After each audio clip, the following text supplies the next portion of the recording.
Martial लगाना आज की सदी में इतना आसान नहीं है। इस वक्त सोशल मीडिया का ज़माना है। आपके फ़ोन जो है वो दुनिया से चल रहे हैं, हर जगह से चल रहे हैं। जमहूरियत होगी, एक दूसरे में कंपटीशन होगा तो ही जाके बेस्ट रिजल्ट सामने आएगा। आज के दौर में मार्शल लॉ लगाना आसान नहीं। जमहूरियत में मुकाबला होगा तभी अच्छा नतीजा सामने आएगा। साबिक सदर आसिफ अली जरदारी का दोस्तों और दुश्मनों को पैगाम, बोले जो हमारे खिलाफ खड़े होंगे उन्हें बिस्मिल्लाह कहेंगे।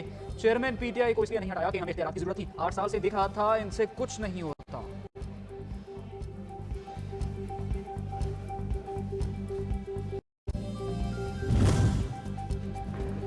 पाकिस्तान मुस्लिम लीग नून का एमक्यूएम पाकिस्तान के साथ मिलकर मुल्क की मसाइल हल करने का आज़म। लाहौर में एमक्यूएम वफ्द से मुलाकात के बाद मीडिया से गुफ्तगू में कायद मोहम्मद नवाज शरीफ ने कहा, एमक्यूएम के साथ इश्तराक मुल्क और कौम को मसाइल से निकालने के लिए मुस्बत पेशरफ्त है। पाकिस्तान के हर इलाके की तरक्की हमारी तरजीह रही है, कभी इम्तियाज बरता ना बरतेंगे।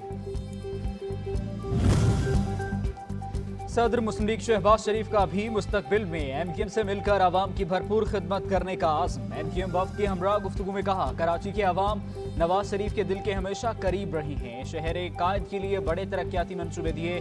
हमने भी 16 माह के दौरान सियासी नुकसान की परवाह नहीं की, पाकिस्तान का नुकसान नहीं होने दिया।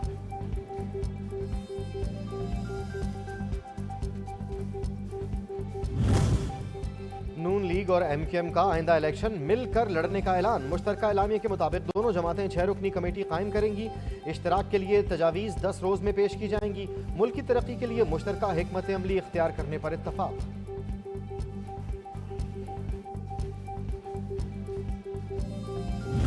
मुस्लिम लीग नून और एमक्यूएम के माबैन ये तय पाया है कि इंशाअल्लाह ताला हम 8 फरवरी के इंतखाबात में मिलकर हिस्सा लेंगे। सिर्फ इंतखाबात लड़ना ही नहीं है, इंतखाबात के बाद जो हुकूमत बनेगी तो ज़रूरी है कि उसके लिए एक वसीतर मफाहिमत और इश्तराक अमल इख्तियार करना है। नून लीग और एमक्यूएम मिलकर मुल्क को चैलेंजेस से निजात दिलाएंगे। साद रफी कहते हैं, इत्तेहाद का फार्मूला पीडीएम दौर में तय पा गया था। फारूक सत्तार और मुस्तफ़ा कमाल ने नवाज शरीफ के तजुर्बे को बेमिसाल करार दिया। कहा, पाकिस्तान को IMF से निजात दिलानी है तो पहले कराची को खुशहाल बनाना होगा।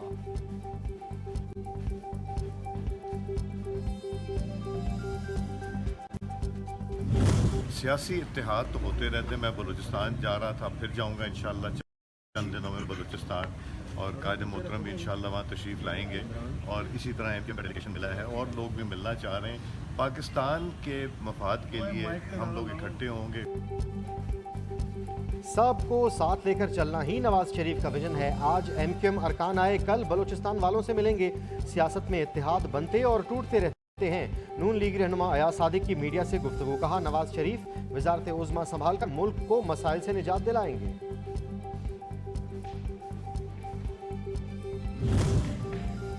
आम इंतखाबात की तैयारियां, नून लीग ने सिंध में तंजीमी तब्दीली कर दी। बशीर मेबन नून लीग के सदर, मोहम्मद नायब शाह सदर होंगे। नून लीग ने 33 रुकनी मंशूर कमेटी का भी ऐलान कर दिया। इरफान सिद्दीकी, एहसन इकबाल, परवेज रशीद, साद रफीक और दीगर अरकान शामिल।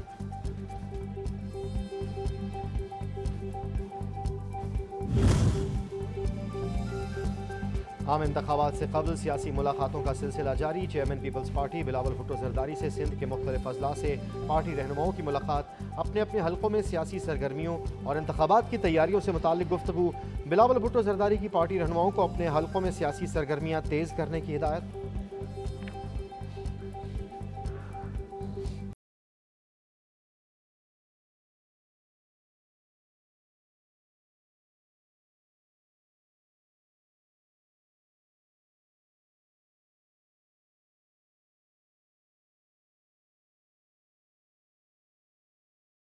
और मजलूम फ़लस्तीनियों के खिलाफ इसराइल की कार्रवाइयों का सिलसिला थम न सका। गुज़श्ता 24 घंटों में मज़ीद 300 अफराद शहीद। मरने वालों में 139 बच्चे और 69 ख़वातीन भी शामिल। गज़ा में औसतन हर घंटे में 5 ख़वातीन और 6 बच्चे शहीद हो रहे हैं। शहदा की मजमूई तादाद 10,000 से तजावुज़ कर गई। 33,000 से ज़्यादा ज़ख्मी, 15 लाख बेघर हो गए। इसराइली बर्बरियत से इंसानी जानों के साथ साथ अमलाक का भी शदीद नुकसान। एक माह से जारी हमलों में 2,22,000 रिहायशी इमारतें मुतासिर, 222 स्कूल, 88 हुकूमती इमारतें तबाह। इसराइली बमबारी से 192 मसाजिद का नुकसान हुआ, 56 शहीद कर दी गईं। इसराइली हमलों से 3 गिरजाघर मुनहदिम, 50% अस्पताल भी बंद।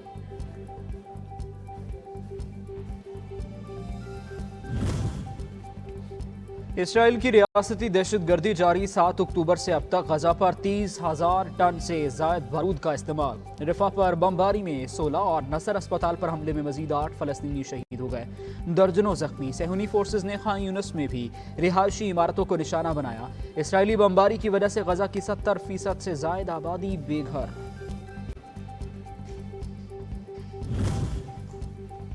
इसराइली बर्बरियत से मगरबी किनारे में शहीद होने वालों की तादाद 163 हो गई। गजा में 16 लाख से ज्यादा अफराद इसराइली बमबारी की वजह से दाखिली तौर पर बेघर हो चुके। 50% इमारतों को शदीद नुकसान पहुंचा। अक़वाम मुत्तहिदा की गजा और मकबूजा मगरबी किनारे में मुतासरीन की मदद के लिए 1 अरब 20 करोड़ डॉलर की हंगामी इमदाद की अपील। मजलूमों की दादरसी का मिशन। पाकिस्तान से फलस्तीन के लिए 90 टन इमदादी सामान की खेप रवाना। वज़ीर ख़ारजा जलील अब्बास जिलानी ने मीडिया से गुफ्तगू में कहा, इंसानी बुनियाद पर इमदाद रवाना कर रही है। इसराइल को कत्लेआम बंद करना होगा।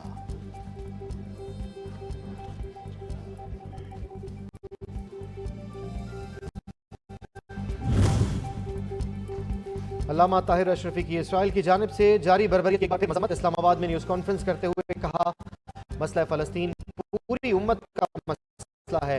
आलमी बरादरी को बर्बरियत रोकने के लिए अपना किरदार अदा करना होगा। पैगाम पाकिस्तान दहशतगर्दी के खात्मे के लिए अहम है।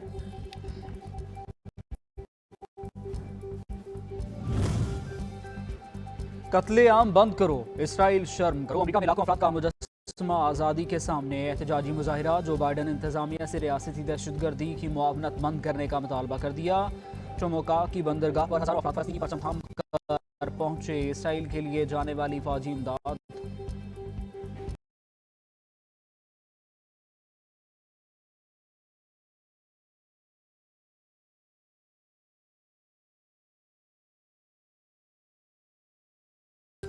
ना डरेंगे ना झुकेंगे, हमारे मुजाहिद पूरी ताकत से लड़ेंगे। मराकश में यकजहती फ़लस्तीन रैली में नहीं बची की बदला अंगेज नज़्म ने हाजरीन पर सहर तारी कर दिया। शुरका ने इसराइली जारियत पर आलमी बरादरी की खामोशी की शदीद मजम्मत की।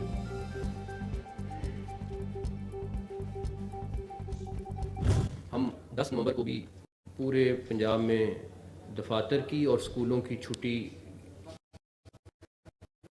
हम आज नोटिफाई कर देंगे। फैक्ट्रियां हम बंद नहीं कर रहे। हम आम मजदूर को बेरोजगार अगर 4 दिन के लिए भी करेंगे तो उसके घर का मसला बनता है। हमारी लंबी थोड़ी डिस्कशन ये हुई है, हम किसी किस्म का कंस्ट्रक्शन बंद नहीं कर रहे।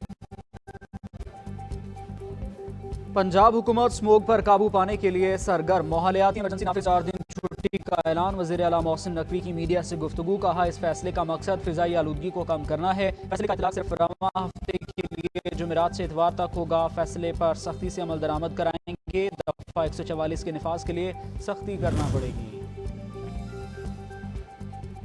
आइंदा हफ्ते बस्ती और जनूबी पंजाब में स्मॉग खतरनाक हद तक पहुंचने का इम्कान। एनडीएमए की स्मॉग एडवाइजरी जारी। इस्लामाबाद रावलपिंडी में भी एयर क्वालिटी इंडेक्स मोतदिल से खराब होने का अंदेशा। स्मॉग से बचने के लिए एहतियाती तदबीर इख्तियार करने की हिदायत।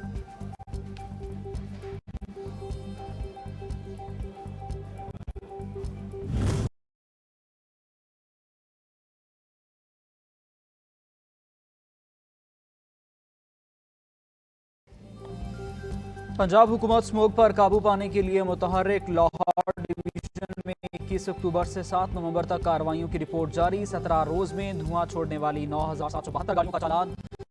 2 करोड़ रुपए जुर्माना आयद। कुल 1,119 सनती यूनिट्स को चेक किया गया। जुर्माने आयद और मुतअद्दिद सील कर दी गई।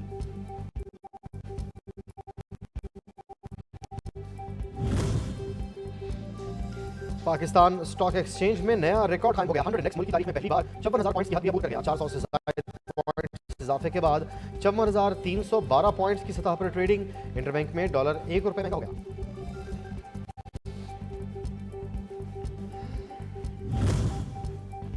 चेयरमैन पीटीआई ने सफर केस में फर्द जुर्म सुप्रीम कोर्ट में चैलेंज कर दिया। अदालती उज़्मा में दायर दरख्वास्त में फर्द जुर्म की कार्रवाई कार्रवाई कलअदम करार देने की इस्तदा।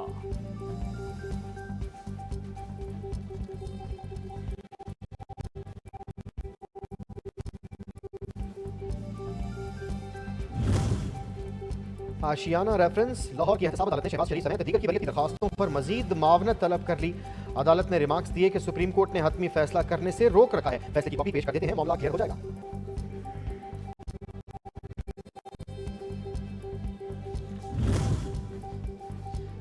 गैर कानूनी तारकीन वतन की वापसी का अमल जारी। बॉर्डर पर आर्जी कयाम गाहों में खाने और रिहाइश की सहूलियात मौजूद। 6 नवंबर को मजीद 9,816 गैर कानूनी तौर पर मुकीम अफराद अपने वतन वापस लौट गए। 632 गाड़ियों पर मुश्तमिल काफिले में 1017 खानदानों की मुंतकली अमल में लाई गई। अफगान महाजरीन को अपने वतन पहुंचते ही मुश्किलात का सामना। तालिबान इंतजामिया के नारावा सलूक पर शिकायत के अंबार लगा दिए। कहा अहलकारों ने रकूम छीन ली, माओं और बहनों से बदसलूकी की। इससे बेहतर था कि पाकिस्तान की जेलों में ही डाल दिए जाते। 3 दिन से बेयारो मददगार पड़े हैं, खाने पीने को कुछ है, ना ही कोई सहूलत।